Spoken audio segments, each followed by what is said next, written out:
Njagala okutwala omukisa guno okwebaza buli muntu yenna eyeenyigira mu kusaasaanya akatambi ke nakola gye buvuddeko aka muganda waffe mwannyinaffe Nansubuga eyalabikira mu katambi akaali k'ebigambibwa nti yasaanyaawo boosi we mu ggwanga lya Jordan.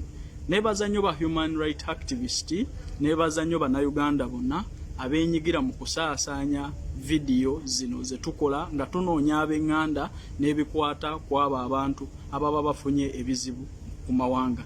Omuwala ono twasobola omuzuula gy'ali mulamu bwe twogerera kukuumirwa ku poliisi ya Jordan, n'ebyo byali bigambibwa nti yasaanyaawo boosi we si bituufu, ebyo byamwogerwako saponsa kukangakanga baŋŋanda n'abamikwano. Ekituufu baafunamu obutakkaanya ne babboosi be, era babboosi be ne basobola okumulikoodinga ka vidiyo ako ng'agezaako okulaba nti yeerwanako n'akambe mu ngeri endala, naye nga gy'ali mulamu bwe twogerera akuumirwa ku poliisi, era enteekateeka ez'okulaba nti akomezebwawo eka nazo zikwatiddwako kannabwala. Nsaba n'okukiralifayinga kino, eyo logo etambulira ku vidiyo yange eya Labour World Connect si ye kampani eyatwala omwana oyo. Eyo kampani gye mulaba yavaayo kuyimirira nange kulaba nga tulwanisa ekikukusa bantu ekiviiriddeko baganda baffe okuba nti bafunira ebizibu ku mawanga nga bwe mwalabye omwana oyo tebalina babadduukirira. So kampani eyo yavaayo kuyimirira nange kulaba nga tulwanirira omwana yenna abaafunye obuzibu ku mawanga okulaba nga addizibwa ku butaka. Nsaba mukyekubireko mu ngalo ekyo, ate era tusabire ne Labour World Connect mukisa ku lw'omutima omulungi okuvaayo okwegatta ne Calvin Dich Kayanja okulaba nti tulwanira wamu nga bannayuganda abaagala okulaba omwana wa Uganda ng'abeera mirembe ewaka ne ku mulimu.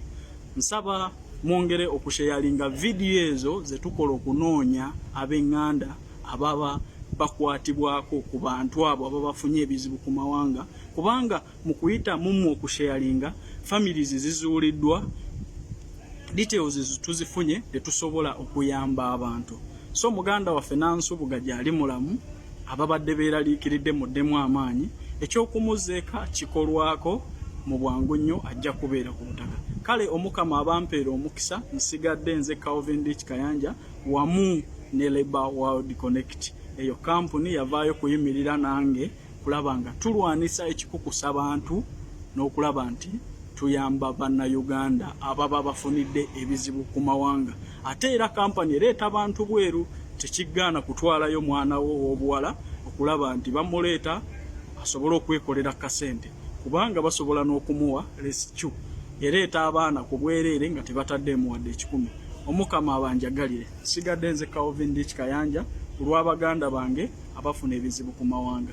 Nansubuga gy'ali mulamu, abaagakaabye temweraliikirira, mu bwangu ddala ajja kubeera ku kisaawe Entebbe.